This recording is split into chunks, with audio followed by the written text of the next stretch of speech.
কিছু মানুষ ইতিহাসের অংশ হয়, কিছু মানুষ ইতিহাসের দিশা হয়। আমাদের প্রজন্মের জন্য খালেদা জিয়া ছিলেন দিশা, রাজনৈতিক আলোর দিশারি ছিলেন খালেদা জিয়া।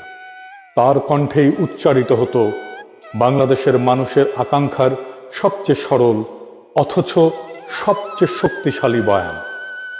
1991 সালের ঐতিহাসিক বিজয়ের আগে তার সর্বশেষ নির্বাচনী সভায় দেয়া তার একটা বক্তৃতা পরদিন দেশের প্রায় সব পত্রিকার শিরোনাম হয়েছিল, ওদের হাতে গোলামীর জিনজির, আমাদের হাতে স্বাধীনতার পতাকা।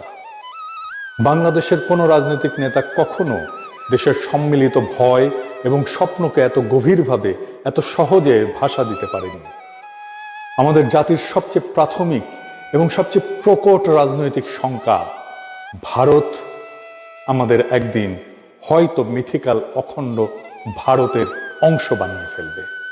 হয়তো তা হবে আক্ষরিক অর্থে অথবা রেটরিক্সে। শেখ হাসিনার শাসন আমলে আমরা এই আশঙ্কারই এক ড্রেস রিহার্সেল প্রত্যক্ষ করেছি। বিএনপির প্রধান রাজনৈতিক শক্তিই ছিল খালেদা জিয়ার পরিচ্ছন্ন রাজনৈতিক দৃষ্টি। এই প্রশ্নে তিনি ছিলেন পাহাড়ের মতো অটল, সময়ের ঝড়েও অবিচল। ইতিহাসে কিছু নেতা